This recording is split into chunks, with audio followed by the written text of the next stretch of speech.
जय हिंद साथियों। चलिए, पिछली क्लास में आप पार्श्वोत्क्रमण पढ़े थे और उसका जो होमवर्क का क्वेश्चन था उसका उत्तर कमेंट में आपने दिया, अच्छा लगा। चलिए आज हम पढ़ते हैं समतल दर्पण से प्रतिबिंब का बनना। यह लेक्चर नंबर 4 है और याद से आप वीडियो को लाइक कर दिया करें प्लीज़, क्योंकि आप भूल जाते हैं, तो ध्यान दीजिएगा इसे। तो चलते हैं। होता क्या है, समतल दर्पण से प्रतिबिंब हम बनाते हैं आज। तो समतल दर्पण के देखो, कोई वस्तु ये भी है, बी सिरे से इसके दो किरण ले चलो, एक किरण गई, ठीक, और एक किरण यहाँ पोल पे ले जाए, ठीक है, एक किरण यहाँ गई। अब जो किरण यहाँ गिरी है उस पर आप लंब खींचो। क्यों? क्योंकि जहाँ गिरती है किरण उसका नाम क्या होता है?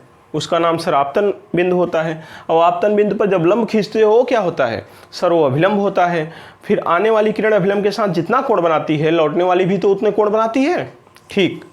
तो इस पर अभिलंब खींचो, सर ये अभिलंब हो गया, ठीक है।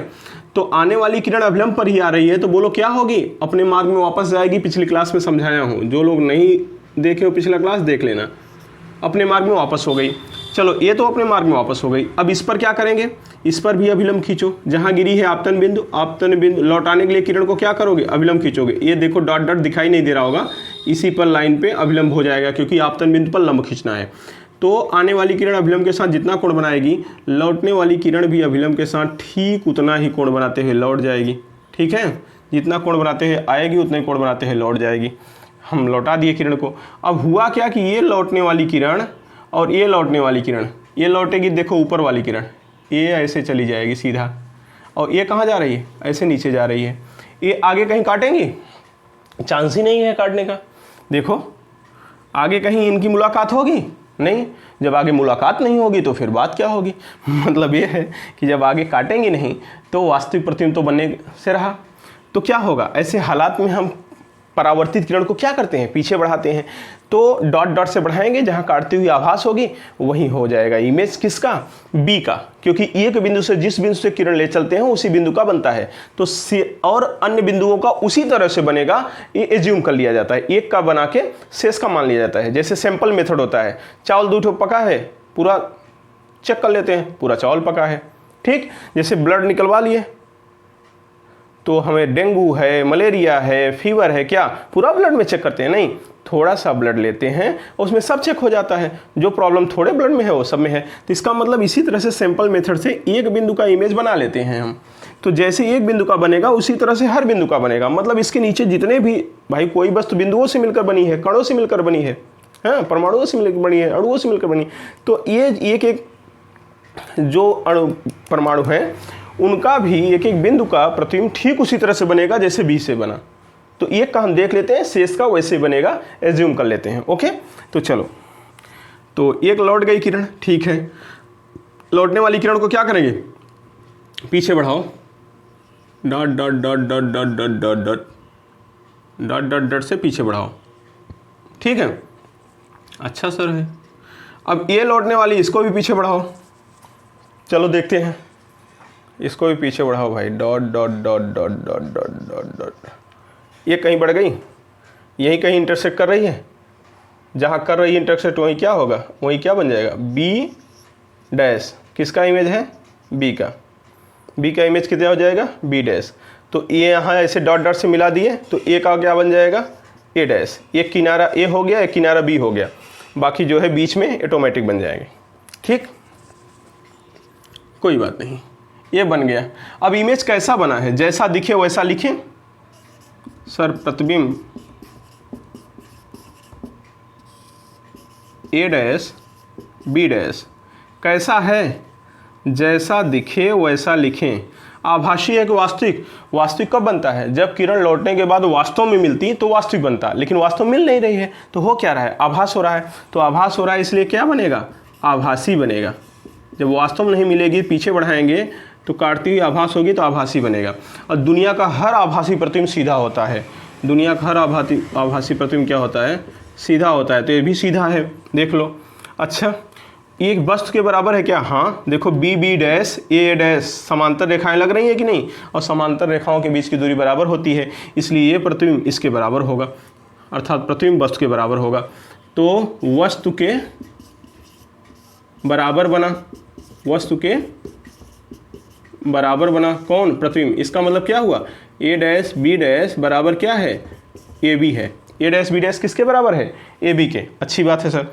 इसके बाद और क्या है? एक बात और, जो पी ए डैश है वो पी ए के सदैव बराबर होगा।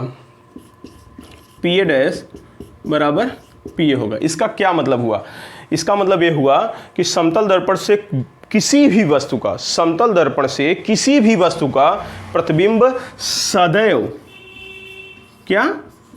सदैव, समतल दर्पण से किसी भी वस्तु का प्रतिबिंब सदैव, किसी भी वस्तु का बोल रहा हूं, वस्तु जब बोलता हूं रियल वस्तु है इसका मतलब, वर्चुअल वस्तु नहीं, किसी भी वस्तु का प्रतिबिंब सदैव आभासी, सीधा, वस्तु के बराबर तथा दर्पण के पीछे ठीक उतनी दूरी पर बनता है जितनी दूरी पर वस्तु दर्पण के आगे रखी होती है। फिर से एक बार समझिए, समतल दर्पण से किसी भी वास्तविक वस्तु का या किसी भी वस्तु का प्रतिबिंब सदैव आभासी बनता है, सदैव सीधा बनता है, सदैव वस्तु के बराबर बनता है और दर्पण के पीछे ठीक उतनी दूरी पर बनता है जितनी दूरी पर वस्तु दर्पण के आगे रखी होती है। ये कहानी सदैव है, तो इसमें कोई कन्फ्यूजन नहीं होना चाहिए। अब सवाल पूछेगा समतल दर्पण से बने प्रतिबिंब के संबंध में क्या सत्य है, क्या असत्य है? क्या सत्य है पूछेगा तो भाई यही सत्य है, और जब पूछेगा क्या असत्य है तो 4 विकल्प दे देगा। एक पहला दे देगा प्रतिबिंब आभासी है, दूसरा दे देगा प्रतिबिंब सीधा है, तीसरा दे देगा प्रतिबिंब वस्तु के बराबर है, चौथा दे देगा प्रतिबिंब उल्टा है। तो उल्टा तो बनेगा नहीं, सीधा बनेगा, हो गया चौथा गलत। तो इसी तरह का क्वेश्चन आते हैं। ठीक, अब एक दिमाग में आया होगा कि पी ए डैश बराबर पी ए हम क्यों अज्यूम कर लें सर, बाकी ये सब तो चलो ठीक है, समांतर बोल दिए आप, ये आभासी दिख ही रहा है, ठीक है, लेकिन ये लाइन हम कैसे मान लें? तो मत मानो, इधर देख लो, इसे थीटा मान सकते हो, एक्स वाई जेड थीटा मीटा पीटा कुछ हो मान लो, तो ये थीटा है तो ये आपतन कोण थीटा है तो परावर्तन कोण भी थीटा हो जाएगा, और परावर्तन कोण थीटा तो दिस बराबर दिस शीर्षाभिमुख कोण आमने सामने क्या होगा? बराबर होगा, वो थीटा होगा। तो त्रिभुज ए बी पी और ए डैश बी डैश पी ये कैसे हैं? ये कैसे हैं? ये हैं तुम्हारे समरूप त्रिभुज दिख रहे हैं, और समरूप त्रिभुज का थ्योरम क्या होता है? संगत भुजाओं का अनुपात बराबर होता है। हालांकि नहीं पता है तो कोई बात नहीं, हम दिखाते हैं आपको। कैसे दिखाते हैं? इधर देखो, ये इधर से ऐसे देख लो, त्रिभुज ए बी पी से tan थीटा बराबर tan थीटा लंब बटे आधार ए बी बटे पी ए। ठीक, ए बी बटे पी ए लंब बटे आधार हो जाएगा, बोलो हाँ या ना? लंब बटे आधार हो जाएगा। ठीक, और त्रिभुज A dash B dash P से tan थीटा बराबर क्या हो जाएगा? A dash B dash upon P A dash हो जाएगा। देख लो, लंब बटे आधार यहाँ हो जाएगा। ओके, और समीकरण 1 और 2 से, समीकरण 1 और 2 से बायां पक्ष बराबर है इसलिए दाहिना पक्ष बराबर होगा। तो A B upon P A बराबर A dash B dash upon P A dash, और दुनिया जानती है A dash B dash equal to A B, ये सभी जानते हैं। तो ए डैश बी डैश के स्थान पे ए बी रखोगे तो ए बी से क्या हो जाएगा? कट जाएगा। जब ए बी से कट जाएगा तो बचेगा क्या? 1 बटे पी ए बराबर 1 बटे पी ए डैश बचेगा। क्रॉस मल्टीप्लाई कर लो तो क्या आ जाएगा? पी ए डैश बराबर पी ए डैश बराबर पी ए। ठीक, कोई दिक्कत? यही तो हम प्रूफ किए हैं। तो यहाँ बना लो, फिर सवाल इस पर करते हैं। ठीक, समतल दर्पण से प्रतिबिंब का बनना सामने पड़ा है, किरण आरेखीय है और इसके क्या लक्षण हैं, क्या विशेषताएं हैं सामने पड़े हैं, और इसी विशेषता पे हम न्यूमेरिकल करने वाले हैं। इस विशेषता लास्ट वाली पे ध्यान देना। चलो, बन गया हो, स्क्रीनशॉट ले लिए हो तो हम आगे चलें। ले लिए होंगे शायद। ओके, कि दर्पण से दूरी क्या होगी तथा वस्तु से दूरी क्या होगी।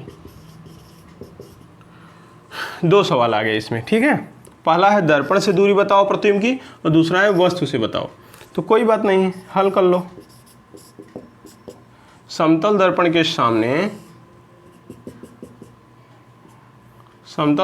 सामने क्या कह रहा है, कितने दूर पर वस्तु है? वस्तु सर 40 सेमी पर है।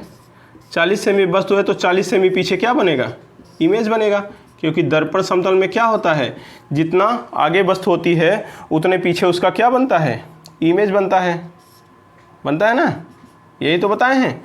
तो कोई बात नहीं, ध्यान देने वाली बात है। तो दर्पण से प्रतिबिंब की दूरी क्या हो गई, ये तो इमेज हो गया ना, यही तो पूछ रहा है। तो दर्पण से प्रतिबिंब की दूरी क्या हो गई, तो पहला सवाल तो हो गया सर 40 सेमी हो गई। और दूसरा सवाल क्या कर रहा है उसे देखो, दूसरा सवाल क्या कर रहा है, वस्तु से दूरी बताओ। तो वस्तु ये है, वस्तु से प्रतिबिंब की दूरी क्या हो जाएगी, 40 से क्या हो जाएगा 80 सेमी। यहाँ से यहाँ तक, कहने का मतलब फ्रॉम हियर टू हियर, यहाँ से यहाँ तक क्या हो जाएगा सर 80 सेमी हो जाएगा, क्योंकि 40 जुड़ जाएगा, ठीक है। तो आशा करता हूँ समझ में आया होगा। अगला सवाल देखिएगा, थोड़ा अच्छा सवाल है, अगला बढ़िया लगता है, तो देखिए।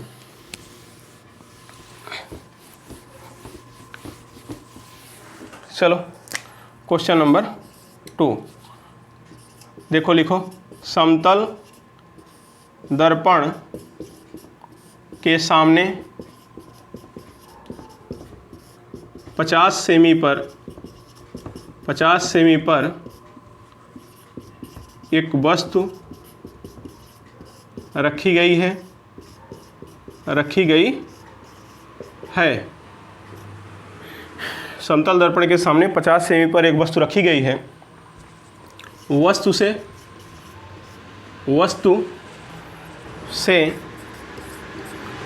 100 सेमी पीछे लक्ष्मण खड़ा है।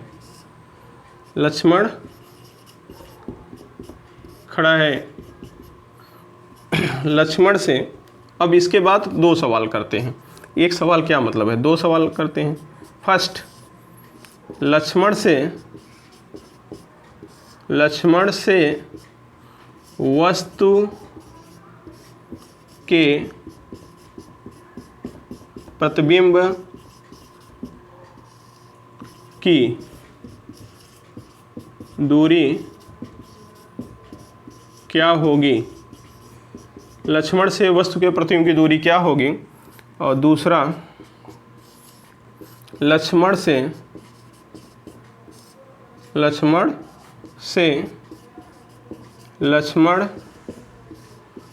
के प्रतिबिंब की दूरी क्या होगी। ठीक है, तो चलिए आप लोग इसको तुरंत देख लीजिए कैसे हल होगा। देखो पहला सवाल कर रहा है, पहला देखते हैं पहले। एक कोई दर्पण है, समतल दर्पण सर है, इसके सामने देखिए क्या है, समतल दर्पण है। समतल दर्पण के सामने क्या कर रहा है, 50 सेमी कोई वस्तु है, 50 सेमी पर कोई वस्तु है। और वस्तु के पीछे कितने दूरी पर, 100 सेमी पर लक्ष्मण खड़ा है। कितने पर सर, 100 सेमी पर, वस्तु के पीछे है, ध्यान देना, ये लक्ष्मण खड़ा है।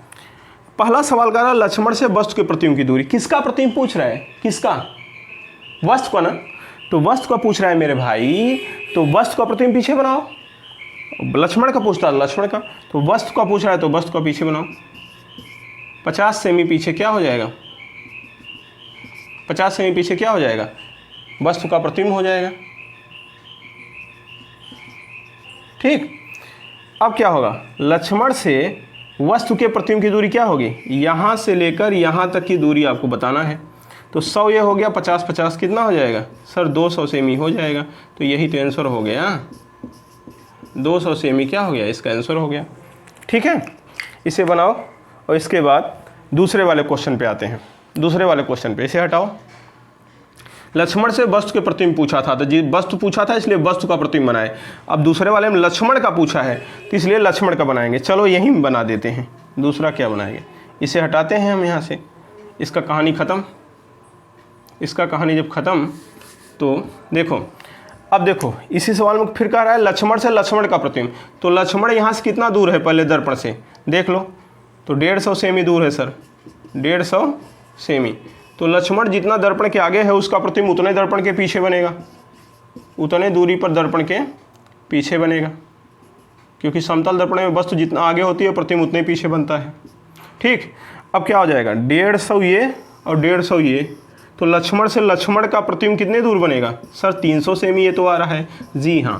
तो आंसर क्या हो जाएगा 300 सेमी। ध्यान दीजिएगा एक बात ध्यान दीजिएगा, अगर पहला सवाल परीक्षा हाल में पूछता है, पहला सवाल एग्जाम में आता है, तब भी ऑप्शन में 200 सेमी 300 सेमी दोनों ऑप्शन विकल्प रहेंगे। ध्यान दीजिएगा 200 पहले आया था, पहले वाले का उत्तर क्या आया था 200 सेमी, और इसका उत्तर कितना आया था 300 सेमी।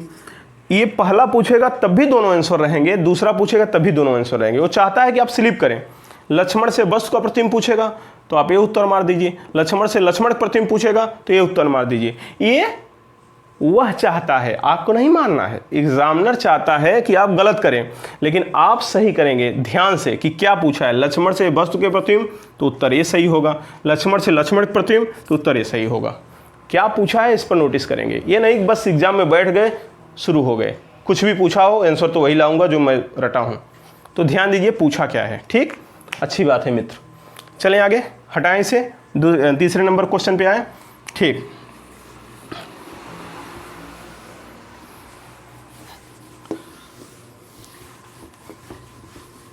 चलो तीसरे क्वेश्चन पे आते हैं। इसको क्वेश्चन नंबर 3, बहुत अच्छा क्वेश्चन ये भी है। लिखो 500 सेमी की दूरी से 500 सेमी की दूरी से सूरज 500 सेमी की दूरी से सूरज समतल दर्पण की ओर जा रहा है यदि उसकी चाल 10 सेमी प्रति सेकंड हो तो 5 सेकंड बाद सूरज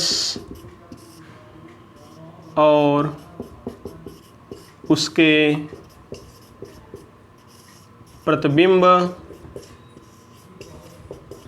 प्रतिबिंब के बीच की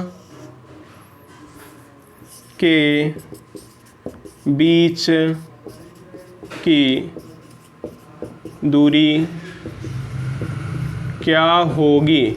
500 सेमी की दूरी से सूरज समतल दर्पण की ओर जा रहा है, यदि उसकी चाल 10 सेमी पर सेकंड हो तो 5 सेकंड बाद सूरज और उसके प्रतिबिंब के बीच की दूरी क्या होगी। तो इसका मतलब क्या है, ये पहले तो दर्पण बना लो, ये दर्पण हो गया, और कितना डिस्टेंस है देखो, सूरज कितने दूर से जा रहा है सर 500 सेमी की दूरी से जा रहा है। सूरज 500 सेमी की दूरी से जा रहा है, किधर जा रहा है दर्पण की ओर जा रहा है। अच्छा, इसकी चाल वाल कुछ दिया है, जी हाँ चाल दिया है 10 सेमी पर सेकंड। अच्छा चाल दे दिया है, और टाइम क्या दिया है, समय दिया है 5 सेकंड, समय दिया है 5 सेकंड। तो अपने को क्या करना है, कुछ नहीं, दूरी निकाल लो। सर दूरी क्यों निकाल लें, पता तो चल जाए कितना दूर आगे होगा जा चुका है 5 सेकंड बाद। तो दूरी बराबर क्या होती है, चाल गुणे समय होती है। तो चाल कितना है 10 और समय कितना है 5, तो ये 50 आ गया तुम्हारा। 50 सेमी क्या हो गई, दूरी हो गई। इसका मतलब वो 50 सेमी चल चुका होगा, तो यहाँ कहीं पहुँचा होगा, कितना दूर 50 सेमी। तो 50 सेमी चल गया, तो आईने का आगे कितना बचा सर 450 सेमी बचा, क्योंकि 500 में से 50 तो निकल गया। तो आईने के पीछे उसका प्रतिबिंब कितना दूर बनेगा 450 सेमी पीछे बनेगा, जितना वो आगे है उतने उसका प्रतिबिंब पीछे बनेगा, यही ना। समतल दर्पण में तो यही पढ़े हैं। तो 450 से 450 कितना हो गया सर, ये तो 900 हो गया। हाँ तो 900 सेमी आंसर हो गया। यही तो आंसर हो गया इस सवाल का कि सूरज और उसके प्रतिबिंब के बीच की दूरी क्या हो जाएगी 900 सेमी हो जाएगी। Clear clear. तो देख लीजिए, बना लीजिए, इसको स्क्रीनशॉट ले लीजिए, फिर अगला क्वेश्चन करते हैं। Okay done. इस तरह के भी क्वेश्चन इसमें बनते हैं। और ऐसे भी कर सकता था, यही सवाल अगर ऐसे कहता कि सूरज दर्पण की ओर नहीं दर्पण से दूर जा रहा है, सेम इसी सवाल में कहता दर्पण से दूर जा रहा है, तो दर्पण से दूर जाता तो सोचो 50 सेमी इधर नहीं जाता, हो 10 सेमी पर सेकंड से 5 सेकंड दर्पण से दूर जाता तो इधर आ जाता विपरीत दिशा में। तो 500 पहले था, 50 और आ जाता तो कितना हो जाता 550। 550 सेमी कहाँ से दर्पण से, तो 550 सेमी आगे होता दर्पण के, तो 550 सेमी पीछे उसका प्रतिबिंब बनता। तो टोटल कितनी दूरी हो जाती 1100। 5.5 और 5.5 कितना होता है 1100। तो सूरज और उसके प्रतिबिंब के बीच की दूरी 1100 होती। दर्पण की ओर कह रहा है तब दर्पण की ओर 50 सेमी चला दिए, विपरीत कहता तो विपरीत आता। दर्पण की ओर जाएगा तो 500 में से भाई 50 कम हो गया, विपरीत आता तो 500 में 50 और जुड़ जाता। ठीक है, तो सवाल कैसे कह रहा है उस पर डिपेंड करता है अपना आंसर। ठीक, तो चौथा नंबर देखेंगे, रोक के आप स्क्रीनशॉट ले लिया करिए। तो चलिए सवाल नंबर 4। ठीक है, अभी होमवर्क आपको हम देंगे, याद रखिएगा। ठीक है, क्वेश्चन नंबर 4। अब बड़ा सिंपल सा क्वेश्चन भी समतल दर्पण पर बनता है। कहेगा, वो भी देख लीजिए, समतल दर्पण के सामने, समतल दर्पण के सामने 5 सेमी लंबी वस्तु है तो इसके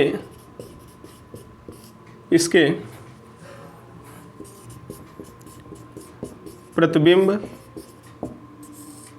की लंबाई क्या होगी। बड़ी सिंपल सी बात है, आपने कहा था ना अभी, आंसर लिखो डायरेक्ट। क्या है, जब समतल दर्पण में आपने कहा था कि प्रतिबिंब की लंबाई वस्तु की लंबाई के बराबर होती है, तो इसका मतलब जो प्रतिबिंब की लंबाई है, प्रतिबिंब की लंबाई बराबर वस्तु की लंबाई के, वस्तु की लंबाई समतल दर्पण में, और वस्तु की लंबाई क्या है 5 सेमी, तो प्रतिबिंब की लंबाई भी क्या हो गई 5 सेमी। सीधा आंसर, कोई दिक्कत नहीं। चलो पांचवा क्वेश्चन देखो, इस पे और कैसे आ सकते हैं सवाल। क्वेश्चन नंबर 5 कहेगा, समतल दर्पण से बने किसी वस्तु के प्रतिबिंब के संबंध में असत्य है। क्या पूछा है भैया, असत्य है। असत्य है पूछा है, सत्य नहीं असत्य पूछा है। प्रतिबिंब क्या है, आभासी होता है, आभासी होता है। कौन, प्रतिबिंब। बी क्या है, सीधा होता है। प्रतिबिंब कैसा होता है, सीधा होता है। और सी क्या है, वस्तु के बराबर होता है, वस्तु के बराबर होता है। और डी ऑप्शन में क्या है, वस्तु से छोटा होता है। तो क्या आंसर हो जाएगा मेरे भाई, यही आंसर हो जाएगा। क्यों, क्योंकि आभासी भी होता है, सीधा भी होता है, वस्तु के बराबर भी होता है। दर्पण के जितना आगे वस्तु होती है उतना पीछे उसका प्रतिबिंब बनता है। ये तो उसमें विशेषता है, ये है। पहले ही हम लोग पढ़ चुके हैं। तो वस्तु से छोटा तो नहीं होता, इसलिए यही आंसर हो जाएगा। क्यों? क्योंकि यही तो पूछा है, क्या असत्य है। सही नहीं पूछा है, सही तो ये भी है, ये भी है, ये भी है, लेकिन क्वेश्चन पूछा है नहीं सही हमको नहीं चाहिए। जब हमें गलत बताओ कि क्या गलत है, तो गलत ये है। ठीक है, ओके। तो ये 5 नंबर तक सवाल हो गया। ठीक, चलो ठीक है। चलो एक बात और लिख लो, एक नोट और लिख लो। नोट, किसी वस्तु के पूरे लंबाई का प्रतिबिंब देखने के लिए कम से कम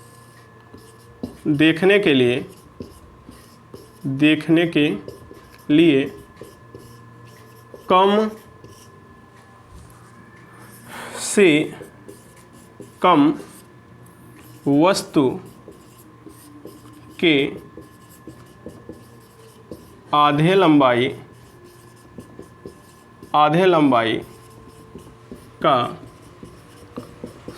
का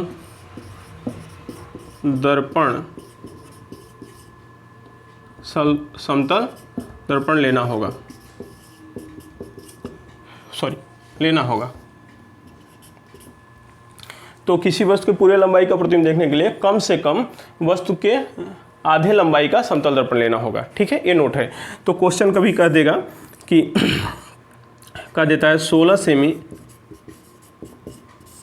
क्वेश्चन नंबर 6 है आज का, 16 सेमी लंबाई की वस्तु के पूरे लंबाई का प्रतिबिंब देखने के लिए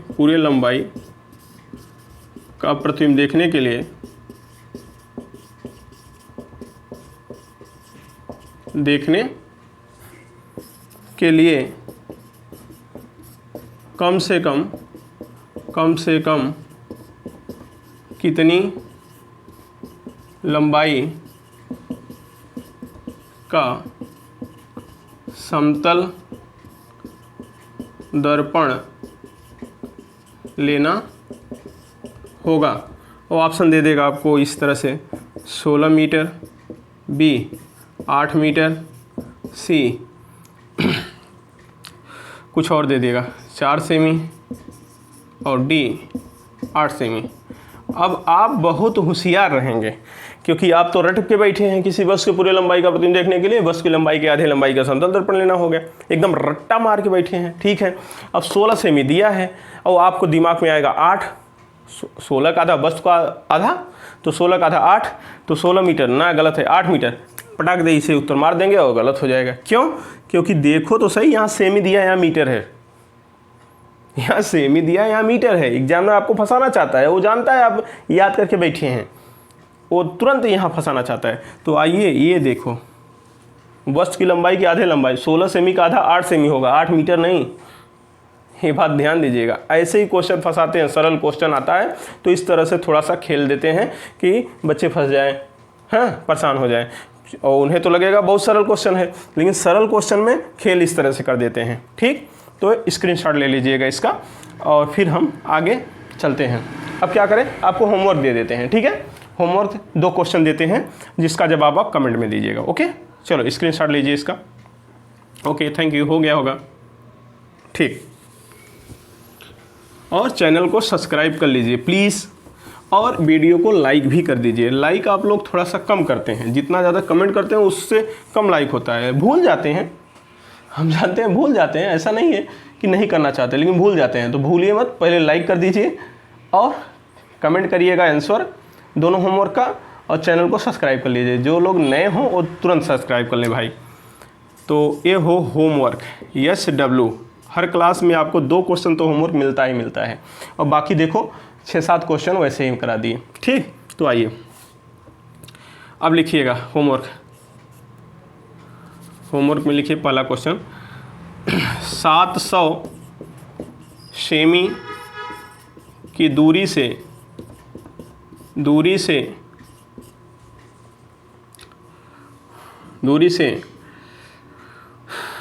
अक्षय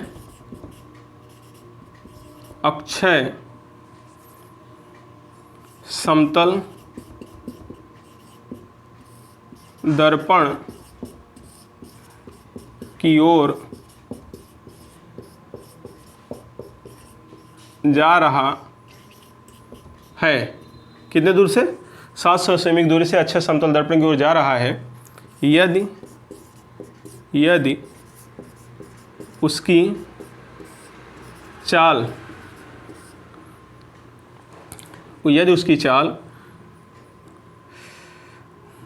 1.2 सेमी प्रति सेकेंड हो तो 1.2 सेमी पर सेकेंड हो तो 50 सेकेंड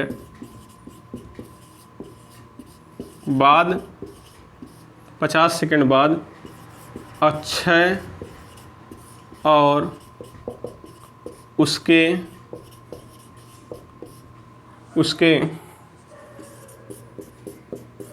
प्रतिबिंब के बीच की दूरी क्या होगी? चलो भाई, एक ये हो गया। दूसरा, समतल दर्पण के सामने 80 सेमी पर एक वस्तु है।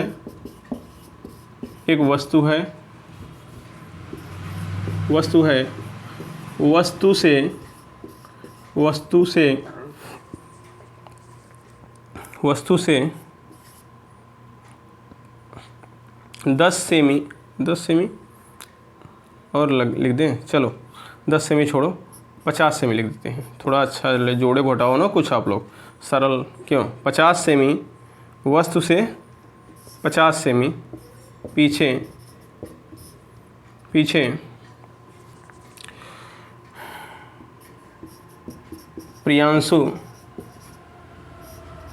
प्रियांशु खड़ा है तो प्रियांशु से वस्तु के प्रतिबिंब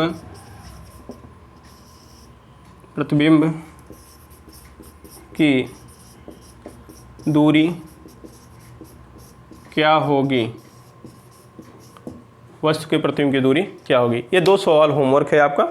हम हट जा रहे हैं, स्क्रीनशॉट ले लीजिए, इसको बनाइए और उत्तर आप कमेंट में करिएगा। मैं इसको ज़रूर देखूंगा आपका कमेंट। और हाँ, फिर से एक बार कर रहा हूँ, प्लीज़ चैनल को सब्सक्राइब कर लीजिए और वीडियो को लाइक भी कर दीजिए। ठीक, थैंक यू।